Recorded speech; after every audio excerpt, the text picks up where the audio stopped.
Hi, it's Carol Roth for Goldline. Today I'm going to talk about paper tigers and group projects, why the free riding of U.S. allies is no longer sustainable and is bound to cause chaos. Americans are often focused on the chaos in the domestic economy. Of late, it's not hard to understand why. But as we plan for what's ahead, we also need to focus on our global allies. The countries the U.S. has closely aligned with, particularly in the G7, are a mess. I like to say that socialists are the kids who like group projects in school. One kid would do the work, and everyone else would get a free ride. Well, in today's world, the U.S. is the kid doing the work, and our allies are the ones doing the free riding. As we have spent heavily on our military, our allies have been underinvesting in theirs. But the issue cuts deeper. Our allies are not just free riders, they're paper tigers. The G7 is trading off its former glory days like a now aging quarterback trying to capitalize on name recognition over capability. And obviously not a Tom Brady type of quarterback. As global alliances shift and rebuild, the U.S.'s alliances are filled with lots of bark and little bite. Whether it's the EU's European Central Bank or the Bank of Japan, excessive money printing and suppressed interest rates have been a vice and have created high debt loads, inflation, and slow growth. Like in the U.S., many of these countries have doubled down on stupid energy policies that are creating great vulnerabilities. This past winter, these countries got lucky because the weather was unseasonably warm. This was a gift, not a strategy. And they didn't do anything to fix their energy issues in the meantime. They are still highly dependent upon oil and gas from Russia and to a lesser extent the Middle East, all while losing long-term expertise in alternatives like nuclear energy. See Germany, where they shuttered their nuclear plants. This leaves the countries extremely vulnerable to a cold winter, whether it's this year or in years ahead. Moreover, the outlook for a developed economy turnaround isn't particularly rosy. Demographics and welfare state burdens are only set to become more cumbersome. And austerity of any kind isn't likely to be taken well. See the people of France setting off more than 1,000 fires when it was just suggested their retirement age be raised from 62 to 64. All of this makes for weak and vulnerable partners, particularly given the emerging alliances among the BRICS countries and various powers in the Middle East. As global alliances shift, it will likely usher in more uncertainty and risk, which leads to volatility, creating a solid use case for gold as a portfolio counterbalance.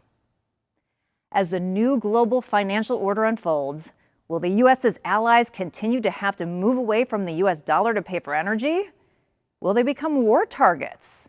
Will they crumble under the weight of high debt loads and social unrest? Well, one possible outcome is that de-dollarization will continue and create more of a demand for settlement in physical gold. There is urgency for the U.S. to get its act together. It's not like there's another upcoming bastion of freedom, individual rights, and free market capitalism waiting in the wings to step into the void the U.S. would leave by self-destructing. The alternatives, the countries seeking power, well, they're the polar opposite. Bastions of tyranny and dictatorial rule. We need to fix our house for the good of ourselves, the generations who come after us, and frankly, the world. And unfortunately, just as we got into this mess alone, we're going to have to fix it by ourselves too. At this point, while gold shows potential in the medium to long term to play a role in the international trade and settlement, as well as any possible financial reset, note there's a possibility that during the short term, gold and silver might go down before they go back up. You need to be keyed into long-term versus short-term thinking and strategies. If you see dips in metal pricing, I'd personally consider that a buying opportunity, not a reason to panic. My biggest theses around physical gold as a hedge relate to the longer-term domestic and global economic backdrop. So consider taking advantage of any future price dips.